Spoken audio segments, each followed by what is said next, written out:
And we will move on to our next speaker, which is Keming Zhang. Hello, Keming. Hi. And the title of this talk is a ubiquitous unifying degeneracy in two-body microlensing systems. This is another fascinating talk. So Keming, go ahead and share your screen whenever you're ready. Thank you, Rachel. So the talk title has been changed slightly. And today I've got two things to talk about. First is a very fast inference method that we developed for Roman. And secondly is that while we're developing this new inference technique, we actually made a very interesting theoretical discovery about microlensing. So let's see what it is. So it seems like one of the benefits of going last in the session is that I can get away with skipping some material. There's been some great talks earlier in the morning that touched upon the unique sensitivity of not only microlensing, but Roman microlensing to cold planets beyond the snow line. There's going to be a more than 1 order of magnitude increase in sensitivity and planet yield, which is certainly very exciting. But at the same time, things are also getting quite scary because we're actually going to be doing inference on all of those thousands of events. And so that's actually not an easy task. Currently, each microlensing event is mostly analyzed on a case-by-case basis, which is both not only computationally challenging and expensive, but also human expensive. It requires lots of CPU hours and a human sitting behind the inference engine and the use of heuristics. So we're really motivated to find an alternative inference approach that is not only computationally efficient, but also automated. So here's our alternative. In our paper published last year, we presented a new approach based on a deep learning method called neural density estimation, which basically learns complicated distributions. So here's a schematic of the inference engine. Looks quite, so let's now talk about the technical details. But on the high level, it's a mapping from a light curve to the posterior. So on the left-hand side, you're seeing a simulated Roman light curve within a 72-day window of one season, 15-minute cadence and realistic Roman noise properties. And on the right-hand side are the posterior distribution of microlensing parameters. So it's basically doing regression, but regression onto a distribution. So to train this mapping requires light curve simulations. And after proper training and optimization on a set of simulated Roman light curves, we can do inference without the microlensing model. And this neural density estimator alone can return the posterior for any given event within a couple of seconds. So here's an example. So when I first saw this example posterior, I got very excited because not just because of how everything is calculated within a matter of seconds, but just because of how complex of a distribution this is. So to start with, the training only required 300,000 events, which is even less than required to do inference on one event currently. The parameters, so for the parameters for the simulated Roman light curve follows a OGO event a decade ago, which had 4 distinct reported solutions that equally explain the observation well. And we chose this parameter, this event, just to test the limits of this new approach. And it turns out that if you look at so here's a corner plot of the calculated the NDE posterior. You're looking at 5 distinct solutions, even more than previously reported. And we did some posterior predictive checks by simulating light curves on the centroid of each of those 5 different modes, and the light curve realizations looks almost identical, which testifies to the accuracy of this new approach. And I want to point out that this doesn't mean that the previous paper missed any solutions, because we're not looking at the exact same data. But it really made us realize that apart from being this new method being able to do batch inference for Roman data is also potentially very interesting tool to study degeneracies, just because of how we can create examples of those so-called degeneracies basically for free. So we looked at a couple of hundreds of such examples, and we really found something very unexpected. So here I'm showing how this parameter degeneracy manifests in solution space and how well the Lie curve match with one another. But to understand its origins, we gotta look at Microlensing caustics, which are the set of points that formally give rise to infinite magnification for a point source. So here you're looking at the everything in projected source plane. This orange dot is the primary star, and what's next to it is called the central caustic. And the planet is towards the left, which is outside of this figure. So the sequence of 4 panels shows the central caustics of 4 configurations. They all have the same mass ratio, but different separation between the planet and the star. And as we go from top to bottom, the planet gets increasingly closer to the star. And if you compare the top and bottom panels, we can see that although the planet, the top panel, the planet is much further separated from the star than the lower panel, the central caustics look almost identical. And also for the middle 2 panels. And if we define the separation as normalized to the angular Einstein radius, the characteristic scale for microlensing, then there's a well-studied theory called the close-by degeneracy, which says that for S and the reciprocal of S, you're going to expect to get the same central caustics. So that gives rise to, and so if you have a source that passes really close to this caustic, there is going to be an ambiguity of whether it is the top situation or the bottom situation that gave rise to your observation. And therefore, a ambiguity between the close case and the wide case.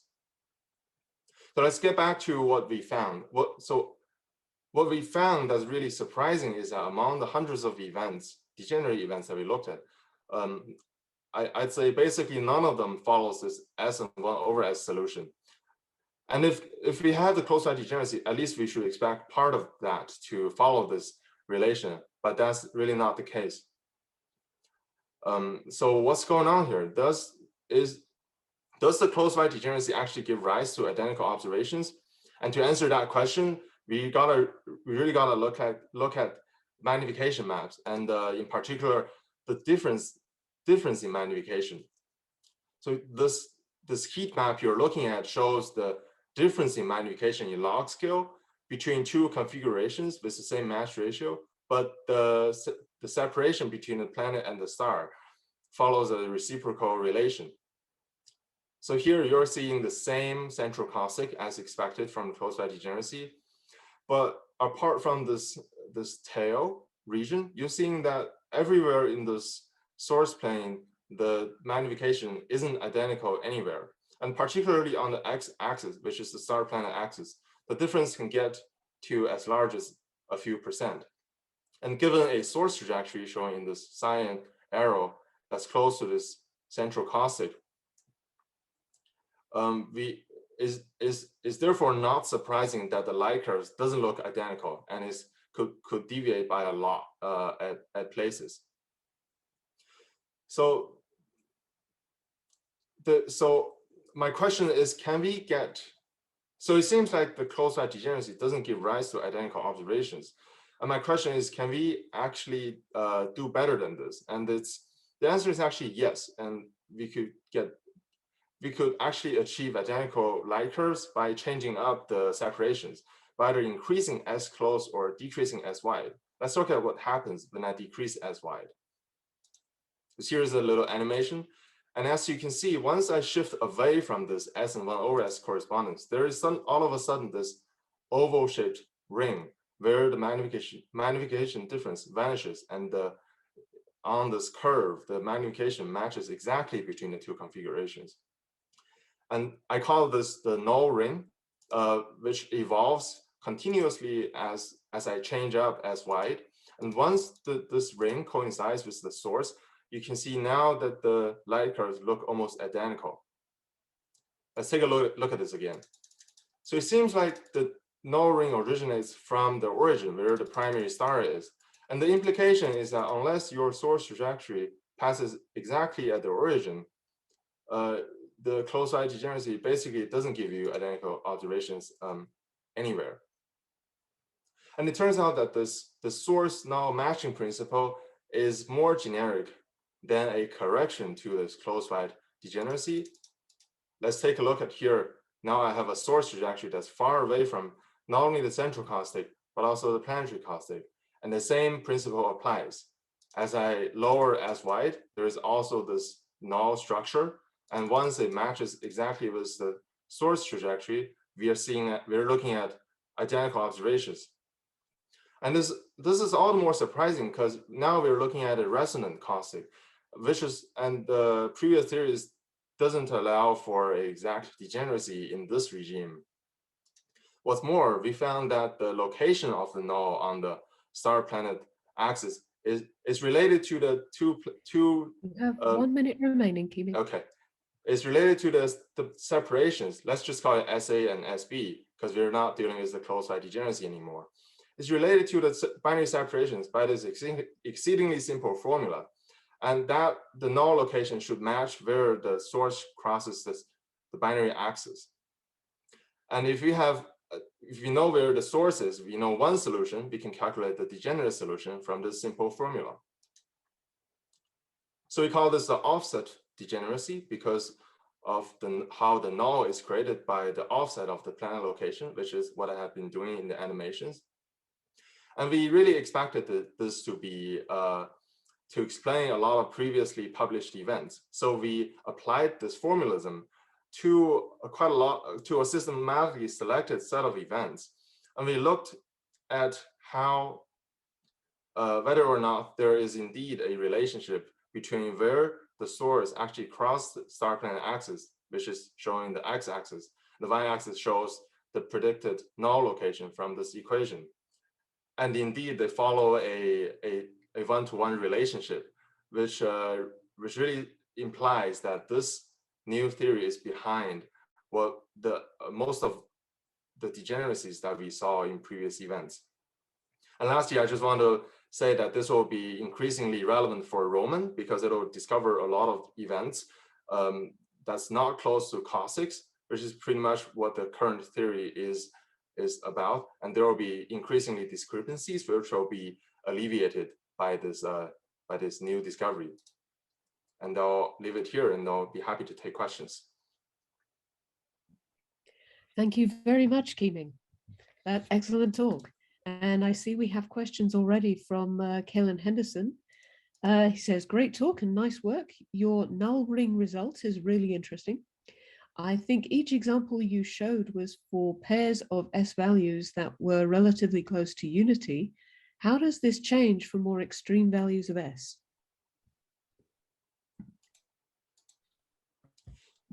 So so I don't have an illustration here, but we did some numerical explorations in our paper, and I think the conclusion is that so the same principle applies. This formula also applies, but as you have one close configuration, one wide configuration, which is both far from unity and far from the close-wide degeneracy, there could be some deviation from this expression, but it's usually less than 5 to 10%. So yes, this same principle applies to a wide range of separations. Thank you. And are there any other questions for Keming? One from Valeria Boza. Did you also study degeneracies, excuse me, for source trajectories that are not orthogonal to the lens axis? In principle, other trajectories tangential to the oval may be interpreted through this paradigm. So yes, and so first of all, this principle works for oblique trajectories, but as you can imagine, if the trajectory gets very close to the planetary caustic, then this degeneracy can be broken. And I'd say that the location on the star-planet axis is the most important, because that's where the most deviation from a single lens is, where the binary perturbation is.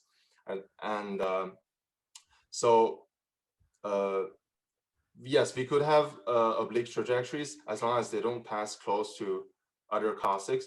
And it is also implied in this figure, where the events really have a wide range of trajectory angles, but they still follow this formalism. Does that answer the question? I hope so, because this session is actually out of time, but it's a really fascinating result. So thank you very much, Keming. And no doubt we'll continue this discussion over the Slack channel for the rest of the meeting. So thank you very much to all of our speakers from this session.